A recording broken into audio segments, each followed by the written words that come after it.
Welcome back to another episode of the Damage Report. I'm John Earl. Today is Wednesday, and so Jayar Jackson is here. Hey, I'm right in the middle of the week of the comeback tour of John Idarola. I mean, he takes a week off. His show is nearly taken away and given to someone else. Week off.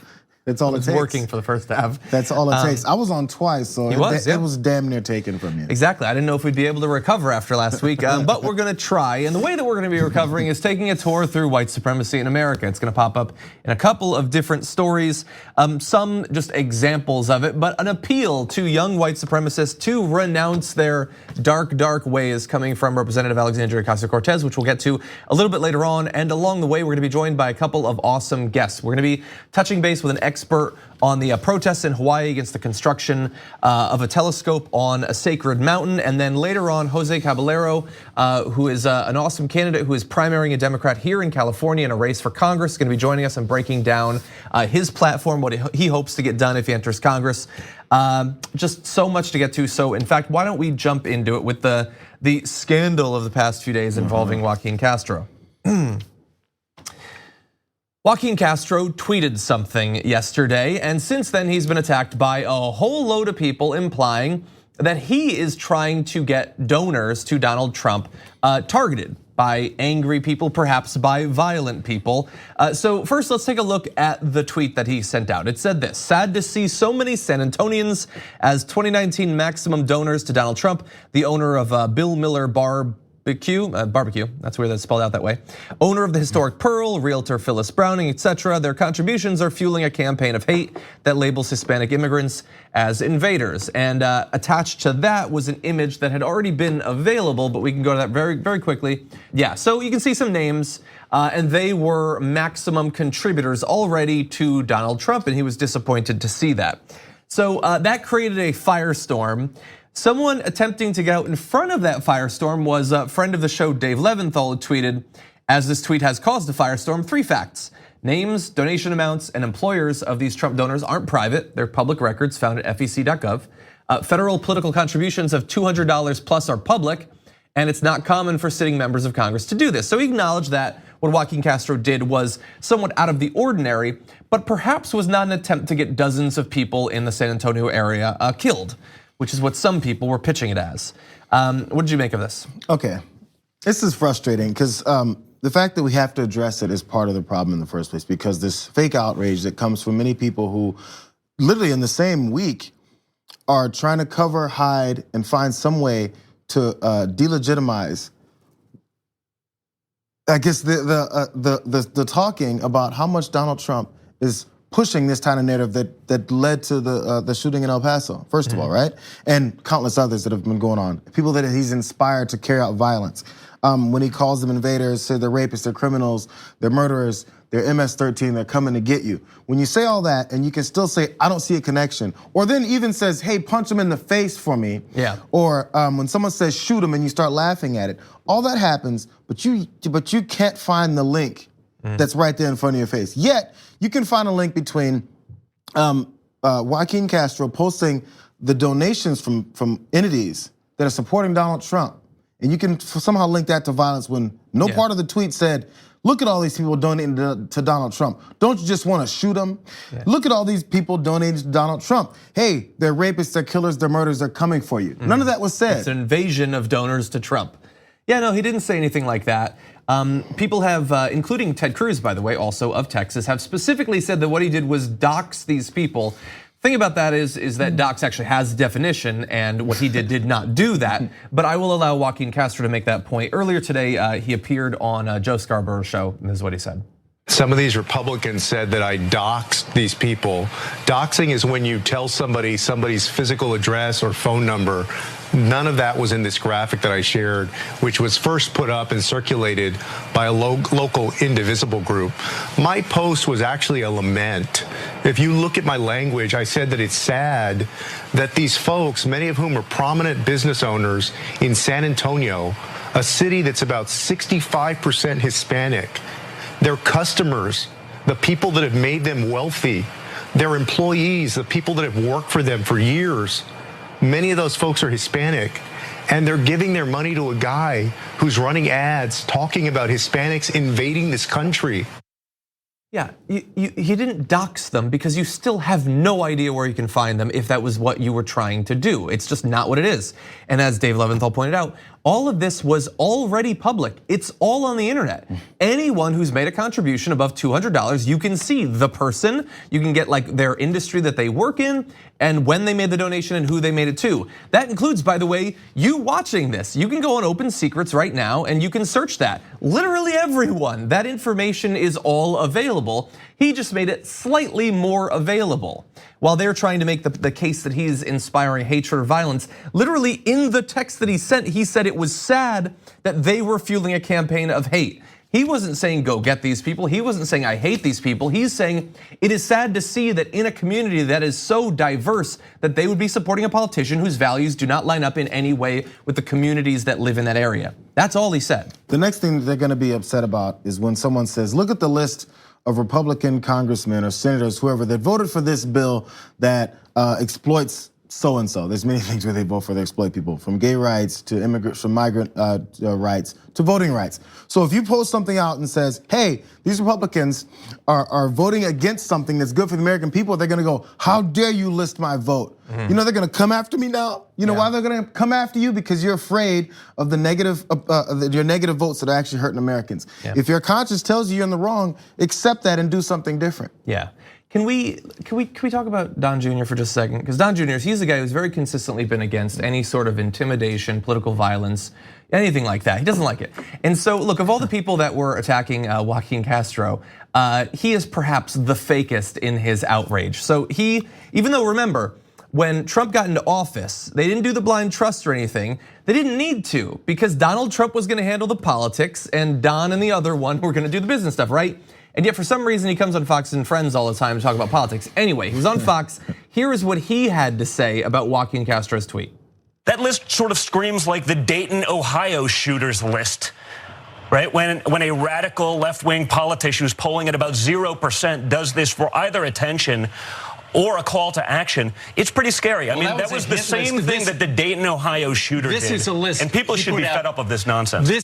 So that pile of mediocrity and hair gel is that angry at this tweet, saying that it's the same as putting together a literal kill list. That Joaquin Castro, perhaps one of the mildest politicians I've ever seen in my life, was hoping that residents of this area would be murdered. That's why he did it.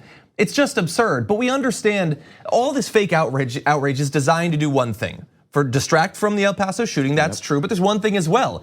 They don't want any transparency in donations. They don't want any limitation on donations. They want money to just flood in, anonymous money to flood into our system. They don't want there to be any accountability. They want millionaires and billionaires to be able to buy our politics, which they already can, but with no possible, like you even knowing that it's happening, let alone being able to perhaps put some pressure on them to not do that anymore. He also missed which politician he's talking about. He's talking about someone who's polling at 0% for presidency. He definitely thought that this was Julian Castro. Absolutely. So he said someone who's polling at 0%. Oh, you know, Joaquin is not running for president. Yeah, Julian's also not polling at 0%. And also, we want to talk about kill lists. Ask the next question that Fox and Friends want to ask him is, so what about Cesar Sayoc, who had a kill list, who sent bombs, package bombs to that political kill list? Do you care about that? Because that's an actual political kill list where he quoted your dumb dad. Yeah, I'm gonna end with just a very short quote, because obviously any right-wingers watching this are not gonna be convinced by what I say or probably what Jayar says, maybe Jayar, but definitely not me. So Dave Leventhal shared the perspective in this area of someone that they do respect. That's Antonin Scalia, who back in Doe versus Reed wrote, requiring people to stand up in public for their political acts fosters civic courage, without which democracy is doomed. For my part, I do not look forward to a society which, thanks to the Supreme Court, campaigns anonymously and even exercises the direct democracy of initiative and referendum hidden from public scrutiny and protected from the accountability of criticism. This does not resemble the home of the brave. So don't take it from me, take it from your favorite Supreme Court justice in history, Antonin Scalia. Okay, with that, we do have to take a break. We come back, lots more to get to. We need to talk about a relatively new show called the Republic, or UNFTR. As a Young Turks fan, you already know that the government, the media, and corporations are constantly peddling lies that serve the interests of the rich and powerful. But now there's a podcast dedicated to unraveling those lies, debunking the conventional wisdom. In each episode of the Republic, or UNFTR, the host delves into a different historical episode or topic that's generally misunderstood or purposely obfuscated by the so-called powers that be, featuring in-depth research, razor-sharp commentary, and just the right amount of vulgarity. The UNFTR podcast takes a sledgehammer to what you thought you knew about some of the nation's most sacred historical cows. But don't just take my word for it. The New York Times described UNFTR as consistently compelling and educational, aiming to challenge conventional wisdom and upend the historical narratives that were taught in school. For as the great philosopher Yoda once put it, "You must unlearn what you have learned." And that's true whether you're in Jedi training or you're uprooting and exposing all the propaganda and disinformation you've been fed over the course of your lifetime. So search for UNFTR in your podcast app today and get ready to get informed, angered, and entertained all at the same time.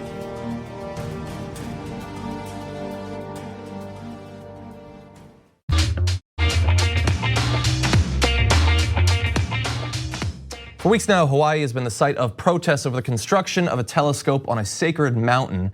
The conflict actually goes back quite a ways. And joining us now to break down what exactly the protests are about, what the stakes are, and where this might go in the future is Professor of Political Science at the University of Hawaii, Noelani Goodyear-Kaopua. Welcome to the Damage Report.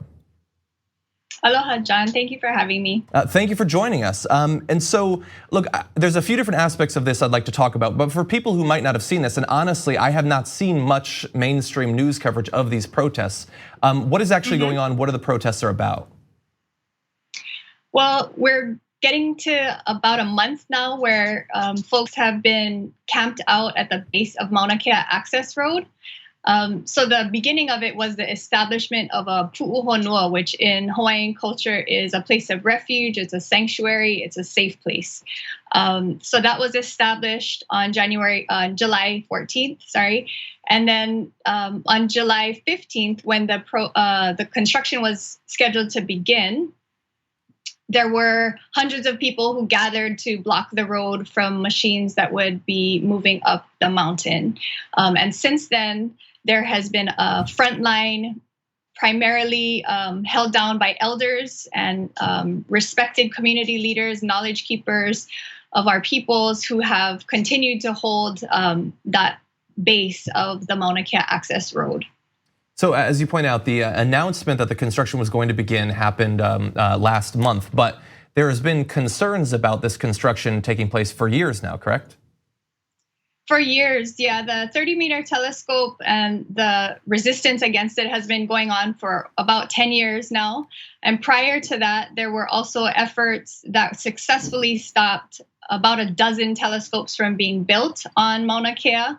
There are 13 that currently are on the mountain, but this is of another scale. This would be an 18-story building about the size of a football field.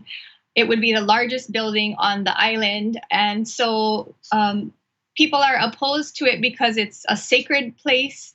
It's also conservation land. And it's land that was illegally seized from the Hawaiian kingdom without the consent of the people or our government. And since then, for over 100 years now, Hawaiians have been continuously asserting our claims to these lands. And so I've read that the concern is that, look, this would be a gigantic building, obviously. I believe I read that it would be the largest telescope in the Northern Hemisphere, but also that there would be a lot more traffic in the area. And previously, buildings had been built that had not been specifically allowed. And so if this were to be built, the concern is also that there could be additional buildings, roads, traffic, and those sorts of things. It could become an even bigger issue in the future, right? Right, so within state law, this is a conservation district, and the final environmental impact statement for the 30-meter telescope acknowledged that the cumulative impact of all of the telescopes that are currently residing on Mauna Kea has caused substantial environmental, cultural harm. And what it says is that adding one more would be incremental harm on top of that. So it rationalizes further destruction of the mountain by the fact that there has been already destruction that's gone on. So what the dissenting opinion in the Hawaii Supreme Court case on the permit for the telescope, what that opinion stated, Justice Michael Wilson, was that this degradation principle is totally unacceptable, that we shouldn't rationalize further destruction of our environment because there has already been destruction of it.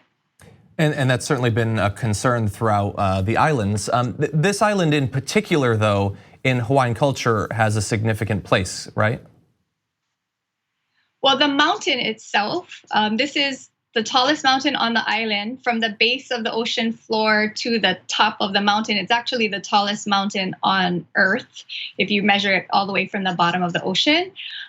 For us as Kanaka, the mountain Mauna Awa Kea is another way of saying that shortened version Mauna Kea is an ancestor. It is a home of many deities, deities who are embodied in water forms like Poliahu, Lilinoi.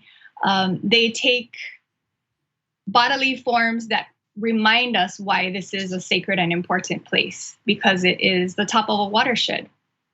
And so when trying to perhaps predict where this might go, if the protests will be successful, the thing that confuses me is that this is not the only location where this telescope could be constructed. And in fact, there are contingency plans to build it in Spain. Why is it that, considering the huge amount of protests, that plan is not being acted on? Well, we know that the TMT has now applied for the permits to build in the Canary Islands. And the other thing we know about why this has not been moved already after a month of protests and 34 elders being arrested is there are tons of interest here that would like to see that foreign money, infused into the islands. It's part of a longer history of a particular economic model where foreign investment is prioritized over indigenous connections to land and the building of a more locally controlled economy. So it's not surprising to me that the powers that be would like this telescope to be sited here. But we have said over and over that there is no consent that's been given by the indigenous peoples of this place. And so we think that they should continue to pursue the possibility of moving it to the Canary Islands. It's not very surprising to find out that economic concerns are driving this against the will of the people, but it is tragic. And we just want to thank you so much for joining us and breaking down the nature of the protests. Thank you for having me. Thank you.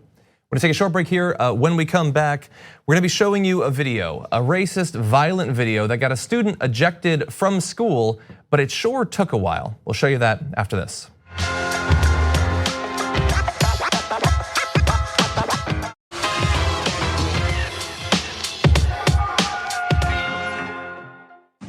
Howdy, I'm Parker Much, and I hate black people. They're the worst. They're stinky, and they just suck. They're just bad people. If you notice over there is a box of Jordans. The favorite pair of shoes for a black man.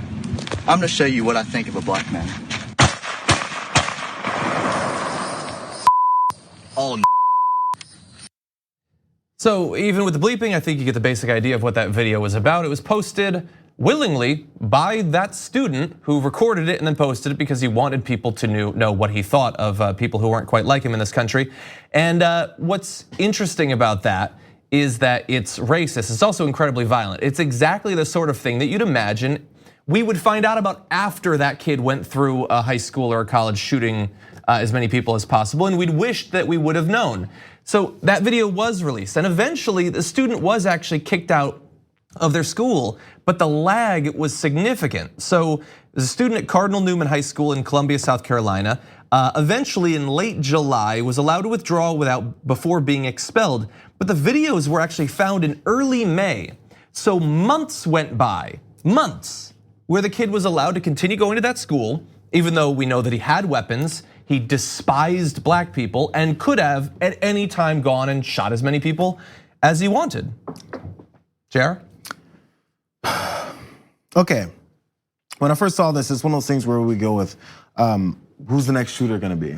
And there's countless kids like this, by the way. This isn't a one-off look at our society. There's lots of folks like this, and they get stoked. There's people like that are born like this. I mean, that grow up like this because their parents teach them this stuff, which I think also happened. So when you have people who are being groomed to be this way, then you have someone in office, multiple people in office, by the way, that help stoke this kind of agitation and think they can get away with it because they feel the rest of the country feels the way they do openly. Things like this happen. Now, Trump was talking about the things we need to do to stop mass shootings and hate. First off, yesterday when he said hate speech, or white supremacy is a problem, and we got to stop all this, and he didn't really mean it. He went into mental illness. He went into we have to do background checks. Video games. And video games. So which part of video games forced him? I know there's that video game where they call people the N-word all the time, and they shoot at black boxes of Nikes and simulate black people. There's that mental illness where you shoot at black boxes of Jordans and say it's a black person, because that's the mental illness. And background checks would keep this guy in the middle of the woods in South Carolina, wherever he is, from getting that gun that he took out of his dad's drawer. Arsenal. Or it's probably in his own drawer because his father gave it to him. Anyway, it goes, these things don't stop the breeding of hatred and bigotry and racism in the country. Yeah. None of that is gonna stop it, but this will continue to happen. Yeah, and so this is a demonstration of what we talked about, I think on Monday. It was Parker Malloy had a great tweet to this effect, and she was talking specifically about mental illness, but whatever you want to call what you saw in that video there, that was not a perfectly functioning person. So the question is, what do you do then? And I'm asking the right wing, who say this is not about guns, this is about finding the wrong people and stopping them from doing it. Okay, so that kid, do you take his guns? And if not, please explain why you think a guy who says, this is what I do to black people, I shoot at them, why he should continue to have his guns. Is it about hunting? Is it about self-defense? All that BS that they love to talk about is the reason that people need to have a whole bunch of guns. Is that why he has it, or is it because he could snap at any minute and start shooting people? And he wants to be ready if that happens. Eventually he gets tired of shooting at boxes in the middle of the woods. That gets boring. Everyone knows that. If you're shooting at targets all the time, eventually it gets boring. You want to see something moving. That's probably why part of the thrill of hunting. It's something that's moving. It's trying to avoid you. So eventually that all gets boring, and this guy has a target audience that he wants to come after. Again, the bad people that Trump talks about, ask him, is he one of them? Is Parker one of them? Exactly, and the idea that they left this kid in that school for 3 months. They were lucky that nothing happened, especially when we find out that police have a number of other videos that he created. We're gonna show you one more to get an idea that this wasn't just one video. I mean, it would be literally the worst thing anyone had done to make even one, but it was a pattern of things he was doing. Hey, it's me again, Parker Mushin, hater of all black men. Look over here, it seems that our hasn't quite learned his lesson yet. It seems like he needs 25 rounds to the dome.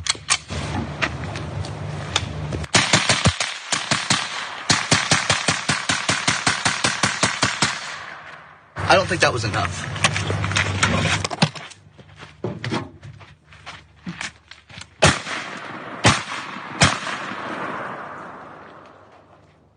Thank you very much for watching my PSA. And now just imagine him in a crowd, acting out the fantasy that he so wants to act out. But again, white supremacy is a hoax. That message brought to you by Tucker Carlson. And look, not that it matters, any student doing this should be a concern because that's a future school shooter right there.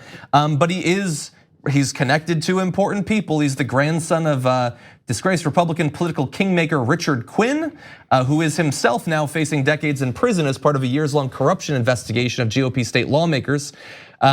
He was also, by the way, a political strategist who worked with Henry McMaster, Lindsey Graham, Strom Thurmond, and John McCain, as well as Ronald Reagan. In fact, he worked with Lindsey Graham as of just 3 years ago. Maybe he doesn't share any of the views of his deranged son, but maybe his son learned them somewhere. Maybe he learned them at home. Maybe while your kid's out shooting at boxes and stuff in the middle of the woods, you don't know where he is. Or maybe you do know where he is. Maybe he comes home and talks about it and you're like, oh, boys will be boys. Whatever the excuses you have for not knowing or knowing about what your kid is doing is not enough. There's no excuse for this. And just a friendly reminder again, because I feel like this kind of went away. Yes, your former president, Ronald Reagan, was a vowed racist. Oh yeah. And so that happened, and some people, I think his daughter or granddaughter cried over it and said, I can't believe what happened. Oh, well, you didn't pay much attention to your grandfather. Yeah. Either way it goes. Just for a friendly reminder. Yeah. In case we forgot. Yeah. Although I also heard yesterday John Voight said that we cured racism a long time ago. And if anyone would know, I think John Voight would know. And he's in Hollywood. He is, sort of. Okay, so I want to turn from this to a slightly more positive take. So AOC has been trying to, I guess, bring some of these people back, so let's turn to that now. Representative Alexandria Ocasio-Cortez sees what's going on in this country when it comes to white supremacy and the radicalization of a certain sort of person in this country. And she wants to bring those people back, if possible. And so she had a message for those people. What I have to say to the young men and increasingly some of the young women in this country that are falling into the grips of white supremacy, that find themselves getting radicalized in a funnel of vitriol towards Latinos, towards immigrants, towards African Americans, towards all people Black, towards all people Jewish, towards all people of different faiths. What I have to say to you is come back. Because there is a mother waiting for you. I know it. I know there's a teacher waiting for you saying, what happened to my kid? So I love her message, as I nearly always do, but I wonder to what extent, like I know that kids are rebellious or whatever. Like if you in your late teens identify as a white supremacist, I hope that you can be brought back, but I don't know if I believe it. Yeah, it's I like the effort. I mean, why not? Maybe you'll reach a few. So it's not to downgrade or bash a positive message. It's cool, give it a try, but still keep your head on a swivel, because don't believe it until it's proven. You know, and whatever, yeah, I'm sure some parents would be like, what happened to my kid? Oh my God, we've heard it every time. I never would have believed he would do something like this. Yeah. And it's fine to believe, but ask a few questions. Yeah. Check it out first, because the reason why we never believe they do these things is because we assume looking at them, they're harmless. It's part of the persona that's put on kids from birth. Yeah. Again, from elementary school kids, minorities get treated differently because they're perceived to be more of a threat and a danger to general society. And the ones who aren't fly under the radar and go, I can do whatever I want. We've got one of them in the White House. That's why he's gotten this far. And look, I want to tie this and part of her message we're going to show you in just a second to the video we showed you of the white student who got a gun and thought that made him like a big tough guy or whatever because he hates black men. I would say probably is terrified of them. So she has a message for people who think that you can just pick up a gun and that can stand in for masculinity. You're not more of a man with a gun. You're not more of a man if you are capable of violence. You are not stronger if you tear another life down. We have to make sure we address that in our culture. Fixing this is about fixing the laws, but it's about addressing our culture. We're gonna have to go deep.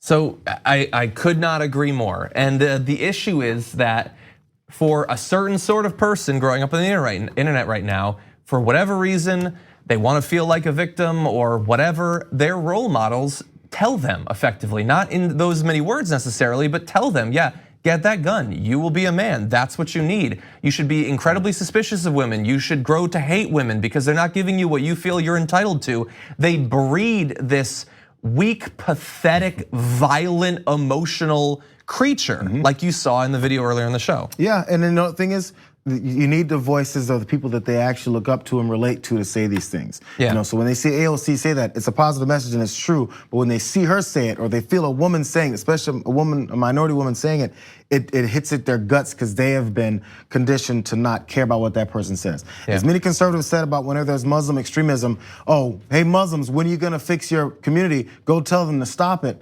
Same thing here. Hey, older white men who have sons that do stuff like this, go talk to your kids and tell them to stop it. Because apparently that's the only way things work. If that's your approach, if you think that's what works, you do it yourself too. You have to recognize the problem and call it out and stop it. Yeah. Because they're not listening to anyone else. Yeah, and by the way, to those, again, those people probably aren't watching, but if you're one of these people and you have one of these role models, you might think that these people are opening my eyes. They're giving me the right pill, they're taking the blinders off, and they're revealing what I need to know to be a fully functioning person. That's not what they're doing. It's not in their financial interest for you to be a happy person who doesn't need their sort of bred resentment. Yeah. They want you to be exactly as pathetic as you need to be to continue to absorb their stuff, whether it's Ben Shapiro or Jordan Peterson or Dave Rubin or any of them.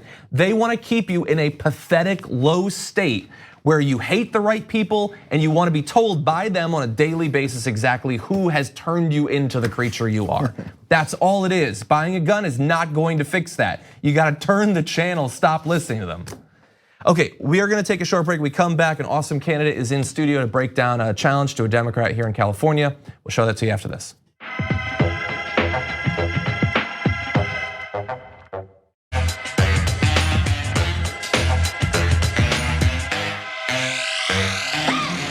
The fight to remake the Democratic caucus continues, this time with a primary challenger to the incumbent Democratic Representative Susan Davis for Congressional District 53 of California. We're joined in studio with contender Jose Caballero. Welcome to the studio. Yes, thank you for having me. Yeah, absolutely. It's really exciting to be here to kind of let everybody know about what is happening down in San Diego County. We have a very dynamic race, and the reason I'm running is because because I'm a progressive, right? And progress is in the name, because Susan Davis has been she's had inaction in signing on to Medicare for All, Education for All, student loan debt forgiveness, and she has failed to bring the troops home. She's been in for 20 years and has been a member of the Armed Forces Committee, and her biggest donors are defense contractors. So as a progressive veteran for peace, I can't stand for this, and that's why we're gonna be passing the Hero's Promise once we get in.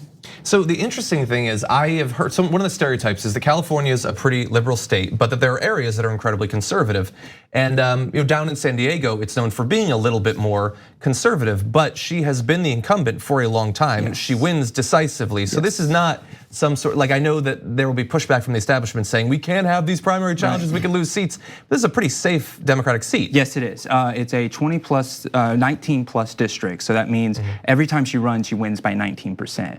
The Republican to get into the primary, get into the general last time only got 20,000 votes. So it is a leadership district, and we need to be pushing and swinging to the fences, because if we have a strong progressive seat like this and we turn it, we have the possibility of being as progressive as we need to and be leading. And San Diego County District 53 is actually the largest donor base for like candidates like Bernie Sanders and Elizabeth Warren. Yeah, so it's a very, central San Diego is very liberal. So there's my parents live in San Diego, and I'm not sure if a lot of people outside of California know it. It's a military town, straight up. So when it comes to the kinds of things that she's put in place as far as representing and also supporting the military, what is the feel from the town about what she's done? Is it just looked over because she's just a name that's there and it seems like she must be doing okay? Or do people actually notice what's happening? So now that there's a legitimate challenger, myself, running, people are now starting to dig into her record. In the past, there hasn't been a lot of really strong challengers that have challenged her. So now that we're in the race, people are starting to examine that record, and they start seeing, well, she's only passed 2 bills that got signed into law, that she's just kind of just sat in office and not really done very much. And as a military town, people are very upset with her on the amount of money that she receives from the defense contractors and things of the like. And the fact that she's on the Armed Forces Committee and not a veteran is a problem. So why don't we talk about that topic, Harry? You mentioned that this is an opportunity for a leadership position and you want to be a leader on a particular area. So if we could bring up, I want to show people your Hero's Promise, Military and Veteran Bill of Rights. Talk to me about putting together this Bill of Rights and why was it important to include these particular components? Okay, so I served 6 years in the Navy as a reactor operator. And when you serve, you kind of go through what you call the meat grinder. People are, it's expected. It's like, oh, you go down to be torn down, to be brought up in your best image. And what the problem is they'll put you through this entire system and then they kick you out. You're done. Like they don't take the time to build you back up as a civilian. And this is a very, very critical issue because we're losing 20 veterans a day to suicide. And San Diego County, being one of the largest veteran populations, is actually 1 on average. And we have the highest population of homeless vets as well. So San Diego's leading in the wrong areas right now when it comes to veteran issues. And that's why I put my pen to the paper and actually wrote the Hero's Promise. And things such as simple as basic meal and sleep protection. I can't tell you how many times I was woken up as a form of punishment to go take out the trash after a long, watch, and not missing meals. Filing a grievance outside of your chain of command to be able to turn in your boss. The mental health service protection. So, for example, it takes 3.5 years to qualify as a reactor operator. 2 years in school and 1.5 years on the ship. If you get antidepressants and you become depressed, you lose that job. And the Navy will reassign you and you lose your entire career and all that work that you put into it. We need to protect our veterans from that and our active duty actually.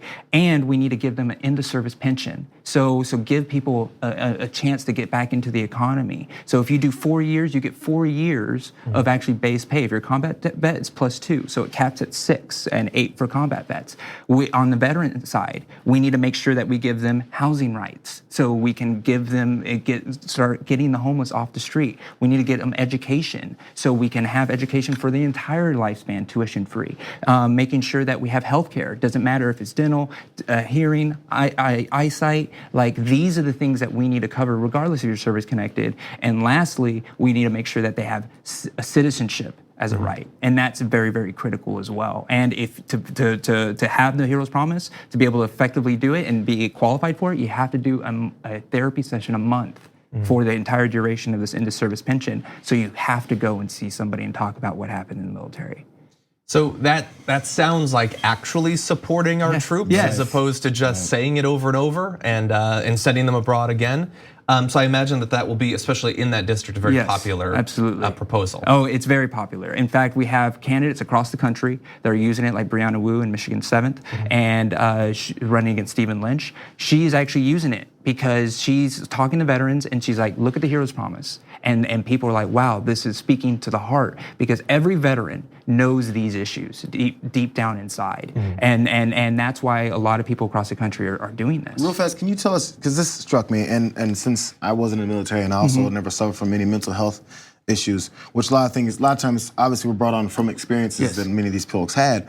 How does it strike you as a veteran, the way, and you've known folks that had to deal with this, the way the president approaches these mass shootings and points out mental health as if, and by the way, connecting and calling the folks that deal with mental health monsters. He said it 3 times in one particular 5-minute speech.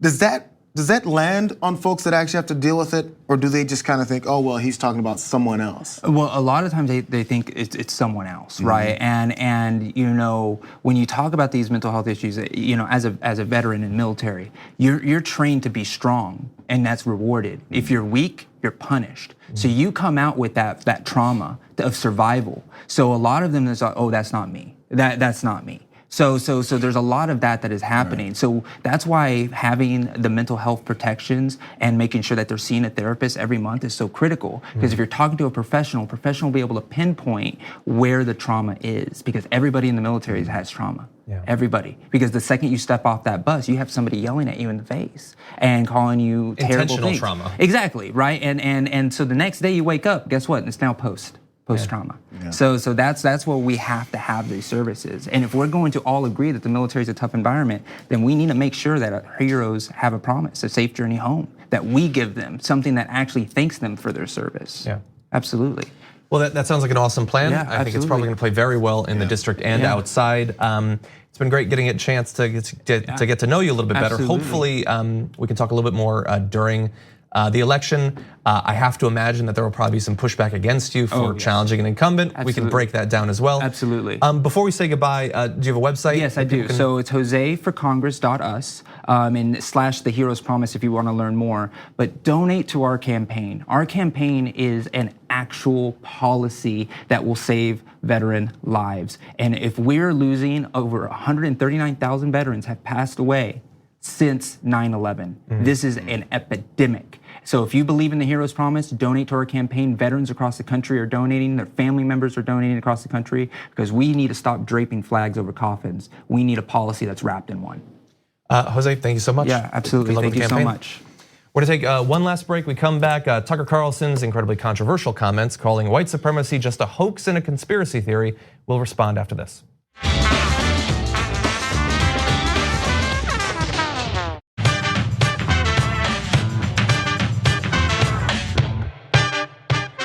Just days ago, a white supremacist killed 22 people in El Paso, and so the country is finally having a conversation about this threat. But not everyone is buying it, including Tucker Carlson. But the whole thing is a lie. If you were to assemble a list, a hierarchy of concerns, of problems this country faces, where would white supremacy be on the list? Right up there with Russia, probably. It's actually not a real problem in America. The combined membership of every white supremacist organization in this country, would they be able to fit inside a college football stadium? I mean, seriously. This is a country where the average person is getting poorer, where the suicide rate is spiking. White supremacy, that's the problem. This is a hoax. Just like the Russia hoax. It's a conspiracy theory used to divide the country and keep a hold on power. That's exactly what's going on. Okay, so that sentient thumb thinks that white supremacy is just a conspiracy theory literally hours, like what, 80 hours away from the terror attack that killed 22 people from a guy who said that he wanted to kill as many Mexicans as possible? But that's his job, that's who he is. Yeah. That segment, that 40 seconds was all you need to watch of him for the full year and you've seen it all. Yeah, the problem I was approaching there and trying to confront this was trying to make sense of what he was saying. And none of it makes any sense, so you just left with the face of, which is the face he starts with, actually. You're trying to figure out what's going on. So the point again made when first just talk about simple racists outside of white supremacists, right? Simple racists, and then when we have to prove to someone that they're a racist by saying, hey, did they say the N-word? Did they write it down? Did they put it on a manifesto? That's the only way we're gonna accept that they're a racist in the first place. So he says there has to be a membership of people in white supremacist organizations in order for us to consider a white supremacy a problem. For some reason, when black folks were talking about, hey, don't shoot us, or Black Lives Matter, people just generally said, police are over-policing and violent towards certain members of society. When that happens, suddenly everybody's in that group. There was no downplaying of that and saying that, hey, people are they're just out there in the streets because there's a problem. But when it comes to white supremacy, you have to sign up, pay a monthly due or something in order to be considered a white supremacist. And lastly, he said they're doing this to hold on to power. Who's in power again? Holding on to what power? Exactly. He also said, by the way, white supremacy isn't a threat. You couldn't even fill up a stadium with white supremacists. First of all, you definitely could. They're just not dues paying members. But I got news for you. Do you think there's 75,000 radical Muslim terrorists in the country? I don't think so. So it sounds like Tucker Carlson says that radical Islam is not a major threat. So I'm glad to see him move over to our side on that. Not only was there attack of this last weekend, the FBI director says that domestic terrorists coming from far-right white supremacists is a gigantic threat. We know that they're killing the most people in terror attacks. We know all of that. But the most important thing that we know is that it's irrelevant whether a person thinks that white supremacy doesn't exist when they are themselves a white supremacist. And there are few people with an audience as large who are as devoted to this ideology as Tucker Carlson. The same guy, and we could go through hours of this, the same guy who said that Ilhan Omar's presence in government is living proof that the way we practice immigration has become dangerous to this country. Simply because she isn't white, she's a living fire alarm. He's also the guy who not too long ago said that Iraqis are semi-literate primitive monkeys. So he doesn't believe that racism is a problem. Sounds like Reagan. He said that immigrants make the US dirtier, which sounds like not even sophisticated white supremacists. That sounds like just some moron who's had a couple too many beers. But he's also the guy, oddly enough, who's been endorsed by David Duke, who tweeted, "Can't cuck the tuck," which if you want to endorse me, don't put it that way, please. But he loves Tucker Carlson.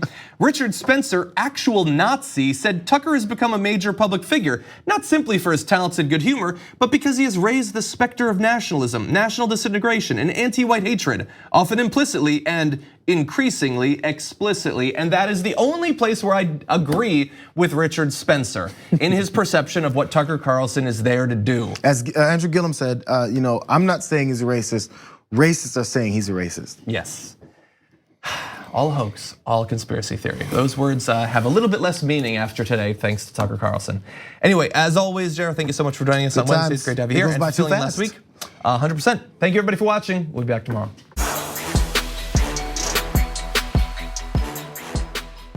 Thanks for listening to the full episode of The Damage Report. Support our work, listen ad-free, access members-only bonus content, and more by subscribing to Apple Podcasts at apple.co/TYT. I'm your host, John Adarola. I'll see you soon.